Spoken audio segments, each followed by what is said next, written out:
एक जो मुख्यमंत्री जिस तरह से होने चाहिए, शासन प्रशासन में जो अपना एक पकड़ रखना चाहिए ना, एक सुशासन दिखाना चाहिए। उन्होंने एक नॉर्मल आदमी मरा, एक आदमी की हत्या हुई, और उन्होंने जिन लोगों ने हत्या की थी, माफिया का बेटा था, माफिया का पुत्र था, उसके बावजूद भी कुछ भी ना सोचते हुए ना डरते हुए उन्होंने इतना बड़ा कदम लिया कि माफिया के लड़के का भी इनकाउंटर कराने का काम किया। पहले की सरकार में आपकी सरकार में अंतर है अपराध को लेकर के। अपने अपने विवेक के ऊपर होता है कि अपने उत्तर प्रदेश को चलाना कैसे है। एक स्वच्छ शासन देना है, स्वच्छ प्रशासन देना है, कि आपको बस राजनीति करनी है। ये शादी एक ट्रैप था, और ट्रैप शादी ऐसी थी कि सांसद अतीक अहमद मेरी हत्या करवाना चाहते थे। मेरे पास प्रूफ है।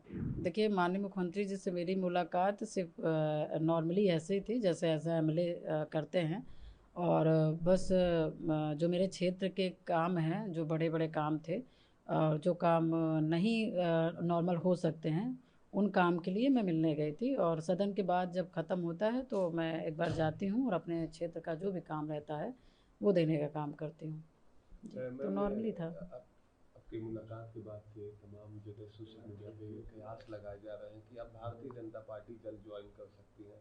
क्या सोचा है इसको लेकर? नहीं, देखिए, मैं क्या करूँगी इसका तो मुझे भी अभी पता नहीं है। मैं आगे ही पता चलेगा। मुझे तो अभी इसके बारे में कुछ भी नहीं बता सकती हूँ, कह सकती हूँ। अ, बस मैं ये कह सकती हूँ कि समाज मेरे साथ है, पूरा उत्तर प्रदेश का समाज मेरे साथ खड़ा है।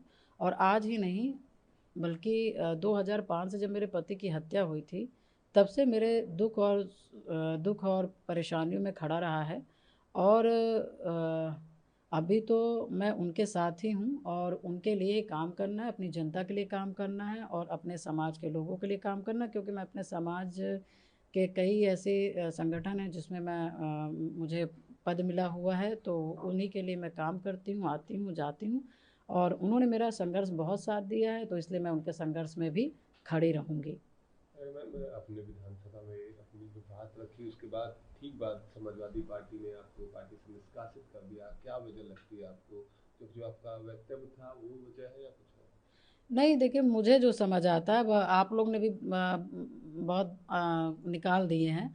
मगर मुझे जो अपना विवेक कहता है वो ये है कि माननीय मुख्यमंत्री जी का तो मैंने कई बार धन्यवाद किया। जब से राज्यसभा का चुनाव मतलब जब से वो अ, एक हत्या हुई थी, और उसके बाद जो उनका एक्शन था मुख्यमंत्री जी का, तो कहीं न कहीं जो एक शासन प्रशासन को जो चलाने की क्षमता और जो एक होना चाहिए वो मुख्यमंत्री जी के अंदर दिखा, तो तब से मैंने थैंक्स बोला, धन्यवाद बोला। मगर सदन में तो जो मैंने ये बोला कि माफिया अतीक अहमद को मिट्टी में मिला दिया ना, उसकी सज़ा मुझे मिली, और उसके वजह से मुझे पार्टी से निकाला गया। मैं अतीक का नाम ना लेती तो शायद मुझे ना निकाला जाता। मगर वो मेरा दुश्मन है, उसने मेरी पूरी ज़िंदगी उजाड़ के रख दी। मैंने लोगों के लिए लड़ाई लड़ी, उत्तर प्रदेश की जनता की लड़ाई लड़ी जो उनसे पीड़ित थे, महिलाओं बेटियों के लड़ने का काम किया। मेरे साथ अत्याचार हुआ, मैंने लड़ने का काम किया, तो उसको तो मैं भूल पाऊंगी नहीं।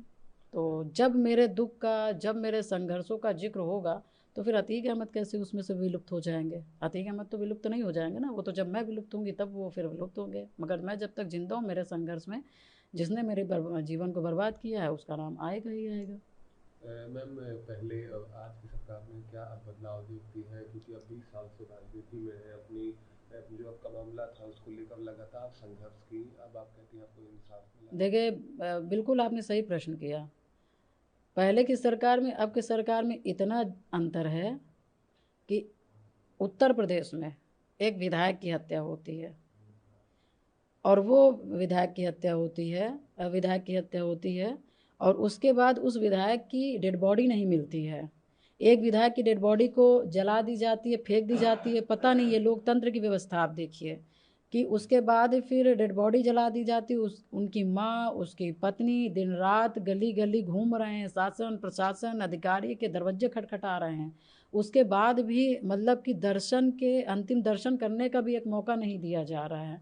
और उसके बाद फिर क्या कहते हैं, जनता भी त्राही माम जनता भी जितना अपना आक्रोश दिखा सकती है कि सिर्फ राजू पाल को हमको एक बार दिखा दो। उसके जनता ने जो मतलब छोटे छोटे बच्चों के ऊपर लाठीचार्ज हुए, मारे गए, उनके आँख फूट गए, हाथ टूट गए, कई कई लोगों को, कई कई लड़कों के ऊपर गोली चला दी गई, वो ऑन द स्पॉट मर गए, मतलब ख़त्म हो गए, ट्रेनें रोक दी गई, जो भी जनता के जो भी आया, मतलब एक हाहाकार हो गया।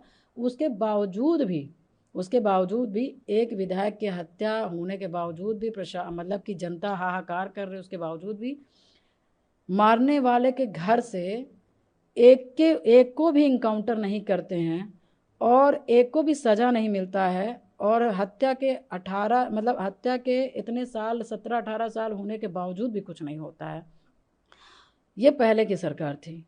और आज की सरकार की मैं बात करूं तो एक नॉर्मल सा, एक कॉमन सा व्यक्ति मरा, उसकी हत्या होती है, और हत्या होने के बाद फिर यही मुख्यमंत्री जी हैं जो अपना, उन्होंने एक जो मुख्यमंत्री जिस तरह से होने चाहिए, शासन प्रशासन में जो अपना एक पकड़ रखना चाहिए ना, एक सुशासन दिखाना चाहिए, उन्होंने, एक नॉर्मल आदमी मरा, एक आदमी की हत्या हुई, और उन्होंने जिन लोगों ने हत्या की थी, माफिया का बेटा था, माफिया का पुत्र था, उसके बावजूद भी कुछ भी ना सोचते हुए ना डरते हुए उन्होंने इतना बड़ा कदम लिया कि माफिया के लड़के का भी इनकाउंटर कराने का काम किया। तो ये परिवर्तन नहीं है, मैं मानती हूँ कि ये बहुत बड़ा परिवर्तन है।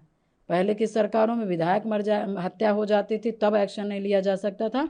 आज के डेट में एक नॉर्मल व्यक्ति की भी हत्या हो जाती है तो इनकाउंटर होता है, नहीं हो पाता है, नहीं पकड़ पाते तो हाफ इनकाउंटर होता है कि नहीं। और क्योंकि आप जिसने हत्या की, जिसने गोलियां चलाई, जिन्होंने मर्डर किया, उनको आप सज़ा नहीं दे पाएंगे तो कहीं ना कहीं उनका जब वह बल है, उनका जो मनोबल है वो बढ़ता है। वो एक कांड करने के बाद दूसरा कांड, दूसरा कांड करने के बाद तीसरा कांड, क्योंकि उस कांड में वो सफल होते जाते हैं। और जैसे अपने अपने लोग अपने बिजनेस में सफल हो जाते हैं तो आदमी रुकता नहीं। इसी तरह से जो माफिया होते हैं, मर्डर करने के बाद इनको सज़ा नहीं मिलती है तो ये भी बढ़ते जाते हैं, ये भी अपने दुकान लगाते जाते हैं। तो मेरा अपना मानना है कि पहले की सरकार में आपकी सरकार में अंतर है अपराध को लेकर के। पहले की सरकारें थी, आप भी लगातार विधायक रही हैं, तो उनसे आपने अपनी पीड़ा नहीं बताई, क्या आपने कोई कार्रवाई की बात नहीं की क्योंकि आप विधायक थे? देखिए, सारी चीज़ें चलती रहीं, ऐसा नहीं है कि ऐसा नहीं कि सरकार को नहीं पता था या मुख्यमंत्री लोग को नहीं पता था या अधिकारी को नहीं पता था, या मैं कचहरी में मुकदमा लड़ी, मैं कोर्ट में, हाई कोर्ट में लड़ी, मैं सुप्रीम कोर्ट में लड़ी, मैं तीनों कोर्ट में मुकदमा लड़ी। और ये मान के आप चलिए कि कितना संघर्ष रहा होगा कि सुप्रीम कोर्ट तक का जाना। तो ऐसा नहीं, जानकारी सबको सब थी। मुझे आपको लगता है कि मैं किसी से मिली ना होंगी, मैं रोई ना होंगी, मैं कहीं ना होंगी, मैंने प्रार्थना ना किया होगा। मगर सबसे बड़ी बात है कि मुख्यमंत्री के पद में किस तरह के लोग बैठे हैं, किस तरह के लोग बैठे हैं। अपराध को कम करने वाले में बैठे हैं कि अपराध को बढ़ाने वाले बैठे हैं, कि या रहने दो, बच्चे हैं, बच्चों से गलतियां हो जाती हैं, ऐसे लोग बैठे हैं। तो मैं बस यही कहना चाहूँगी कि ये अपने अपने विवेक के ऊपर होता है कि अपने उत्तर प्रदेश को चलाना कैसे है। एक स्वच्छ शासन देना है, स्वच्छ प्रशासन देना है, कि आपको बस राजनीति करनी है।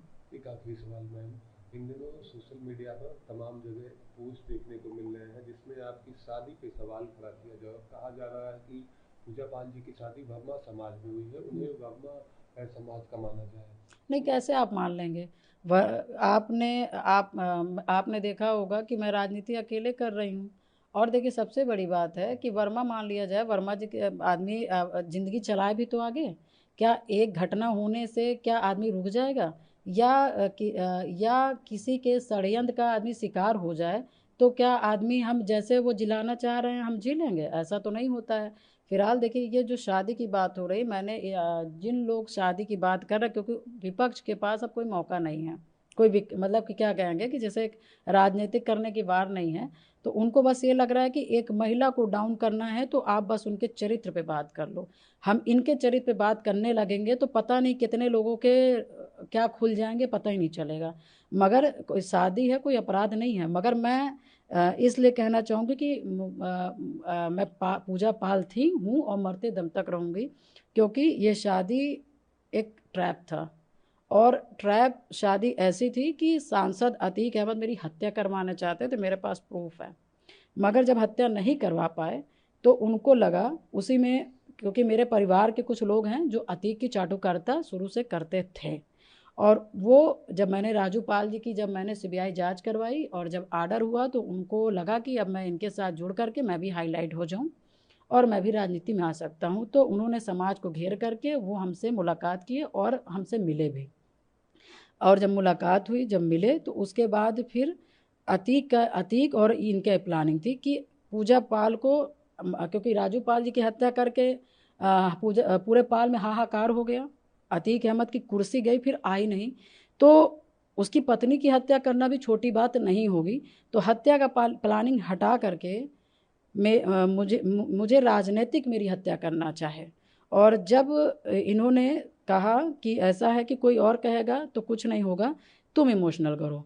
इन्होंने फिर मेरे परिवार के एक भाई हैं जो अतीक से टच रहते थे, उन्होंने उधर भी मिले थे, इधर भी मिले, और पब्लिक को गुमराह किया, प्रशासन को गुमराह किया, सरकार को गुमराह किया। गुमराह करते हुए उन्होंने क्या कहते हैं, शादी का इन्होंने एक रचा। और मतलब 6 महीना तक, क्योंकि मैं नहीं कर, जो लड़की 2005 से लेकर के 2017 तक शादी नहीं की, उसको अभी क्या वो हो जाएगा कि शादी करने के लिए पगला जाएगी। मगर हाँ, जब कोई दूसरा बंदा कहेगा तो उसके दिमाग में कुछ नहीं आएगा, कोई दूसरे जात का व्यक्ति कहेगा तो वो भावना से नहीं जुड़ेगा। मगर घर में माँ से मैका, पहले माँ का शब्द आ जाता है तो कहीं ना कहीं भावुक हो जाता है। और बड़े भाई होने के नाते ये होता है कि हाँ, हो सकता है सही कह रहे। उसके बाद फिर आप जब 6 महीना लगातार आप सिर्फ और सिर्फ एक ही उस पे उद्देश्य पे काम कर रहे हैं तो कहीं ना कहीं आप शायद सफल हो जाएंगे। और वही उद्देश्य उनका हुआ कि अतीक का अपना वो था कि इसको तैयार करो, और क्या कहते हैं, बस हमारा ये कि भाई आपको विधायक बनना है, मैं विधायक बना दूंगा, मैं सांसद बन जाऊंगा। और सबसे बड़ी बात, जो एक हड्डी, जो एक गले की हड्डी है, राजूपाल का मुकदमा, ये लड़की यहाँ से हटती है तो हमारा मुकदमा से निजात मिल जाएगा, हमारी सांसदी वापस आ जाएगी, हम तुम्हें विधायक बन जाओगे, समाज इसको थूकेगा, समाज इसको बहिष्कार कर देगा, समाज इसकी बात नहीं सुनेगा और हम लोग के सारे कांटे निकल जाएंगे। मगर हाँ, ये भी सच्चाई है कि जब मुझे ये पता चला, और तुरंत ही भगवान के दिन पता चल गया, क्योंकि क्योंकि मैंने एक देखा है कि हम जैसे लोग को सिर्फ आप थोड़े दिन तक का परेशान कर सकते हो मगर अपने मिशन से हटा नहीं सकते। मुझे जैसे पता चला कि उन्होंने कि मेरे से कहा गया कि अपना मुकदमा भाई दे दो, मैं मुकदमा लड़ूंगा। आप क्यों परेशान, मतलब आप इतना परेशान हो ली, आपकी ज़िंदगी कैसे कटी होगी भाई, वो मैं समझ रहा हूँ, ये वो जैसे भी उन्होंने वो किया, तो हमें लगा ठीक सही कह रहे हैं। उसके बाद जब मुझे जैसे पता चला कि मेरे साथ इस मतलब कि षड्यंत्र है, तो मैंने इस शादी का तुरंत विखंडन किया, तुरंत तत्काल प्रभाव से। 18 में हुआ, 18 में मैंने अप्लाई किया।